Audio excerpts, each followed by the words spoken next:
Welcome. I'm going to take a look in this video at how to create equations to model our data, so to match our data. So in a previous video, I talked about how we were going to use a exponential function to start here. You could do it differently. You could do a linear and then a different function here. That would be fine. I'm just going to use an exponential here. Then I'm going to use a linear from here to here. And then I'm going to use a quadratic here, and then I'm going to use a linear from here on. And so I just want to walk you through the steps on how to do that. So as I look, I see, from day 0 up until maybe about day, maybe even further. I don't know. I'm going to say day 34. Okay, so day 0 up to day 34, I'm going to model that with an exponential function. Now, why did I do that? Just because I know exponential starts off slow and then it tends to shoot up pretty quickly. So I think by 34, it's going to start coming away from that curve. So, and you might have to do a little guess and check. That's fine. So I want to grab the data from day 0 to day 34 here. So day 0 to day 34, this is for China. And then I just come in here and I'm going to paste it in underneath this data. Okay, so you might be wondering, why am I doing that? Here's the deal. If I do my exponential regression now, it's going to try to make all of the data fit an exponential curve, and it's not going to fit very nicely. I just want it to fit the data from 0 to 34. You see it's in green there? I'm actually going to change it to orange. I'm going to use green later on. Just click and hold and it'll pull the colors up if you want to change the colors. And now underneath here I'm going to put in the exponential regression equation. So if I come back to my Word document here, y equals ab to the x. Now I'm going to paste it in like this, but it's not going to do what I want it to do. That's not what I was referring to, but even if it would do this, do you see how it's collecting the data from table 1, x1 and y1. So you see it's trying to make the exponential curve fit all of the data. Well, I don't want that. I just want it to fit x2 and y2. So I just come in here and replace the ones with 2. And now it fits x2 to y2. Wow, that wasn't quite as nice of a fit as I thought. Our squared value is still fairly decent, 0.96. I'm going to change this to orange, just so it matches my points there. I don't like it. Ah, that's why. It needs to be x5 and y5. Do you see that? I've got another data set down further that's x2 and y2. So here we go. y5 and x5. Yeah, that's much nicer, isn't it? Don't you like that? See how it fits the data so nicely? Okay. Now, I want to just end my curve right here at 34. That was the last data point that we had, 34. There might be a better, quicker, easier way to do it in Desmos, but I'm not familiar with it. So what we're going to do is we're actually going to have to type the equation out. So instead of y5, we're going to put y equals, instead of a, we're going to put what a is equal to, 6.73 times b. What's b? b is 1.2732 to the x power. Now you see what that did is it just put another equation right on top of that old one. Okay, so I'm actually going to turn this, actually I'm gonna leave it red for a second. I'll change it to orange later. Now I don't want it to keep going forever in both directions. Okay, and so I'm going to cut it off. I want it to be, I use curly brackets to do this. So I'm going to put my left side, which in this case is 0. I want x to be greater than 0.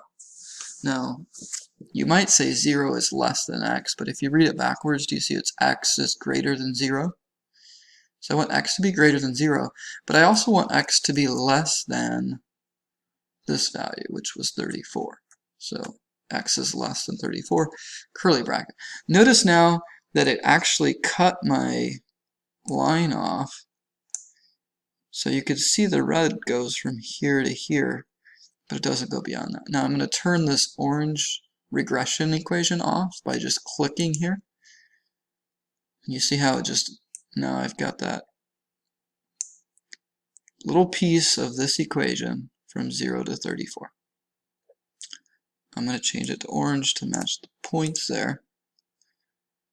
But that's essentially what you need to do for each piece of your curve that you're modeling.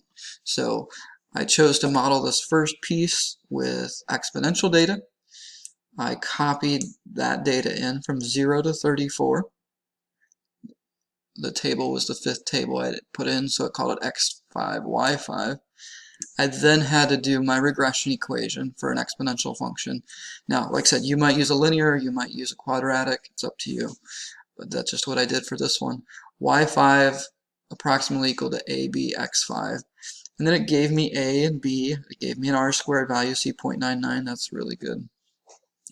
And then I wrote the equation out again. I typed y equals a, because that's this equation here, 6.7, I did 3, I rounded, times b, which is over here 1.2732.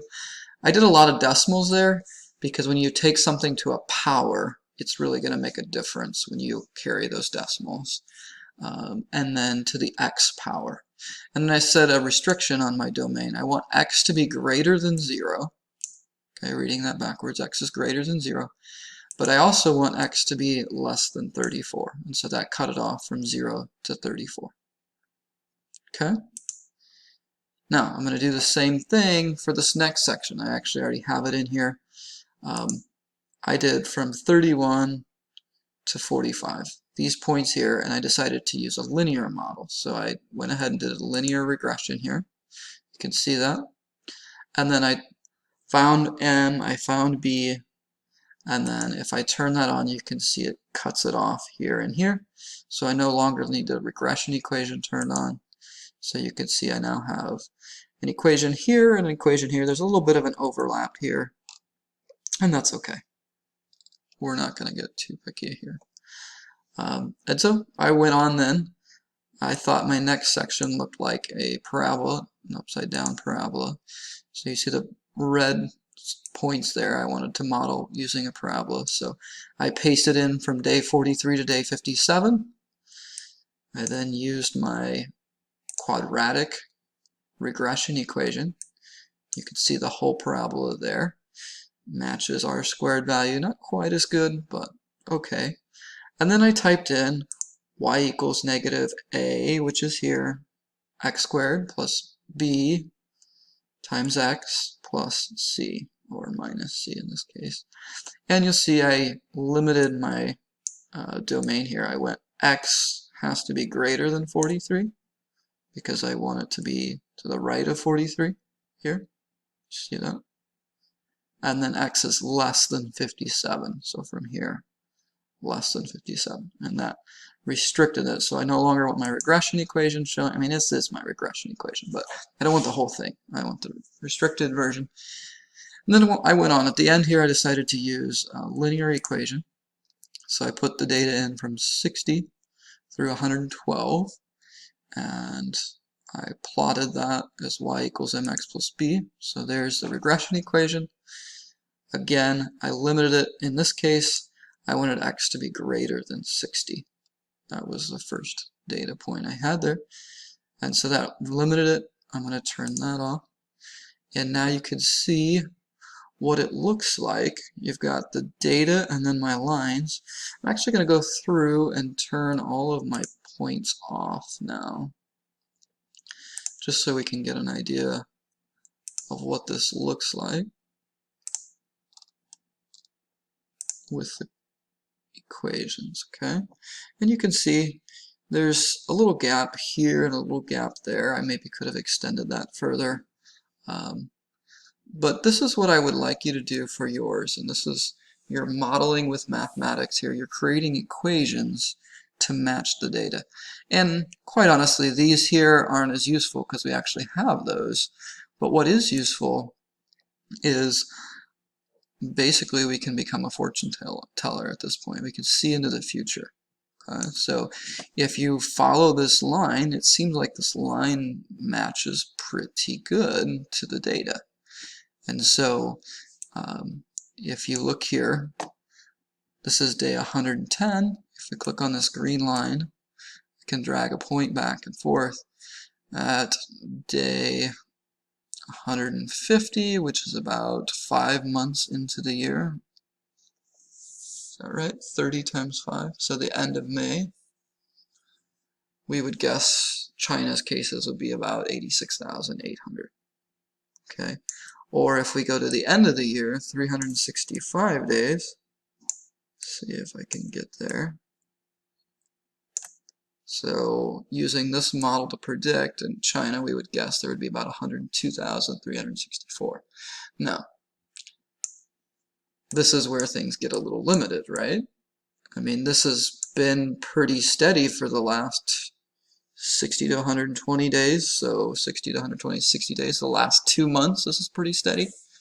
But what if there's a big spike in China? Obviously our graph is going to change. But that's the idea here.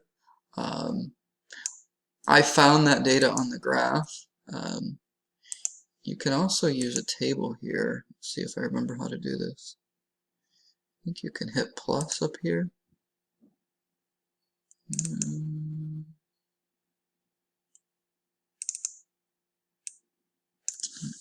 Copy this and paste it so I don't mess it up. Oh, this little edit list here, this little wheel.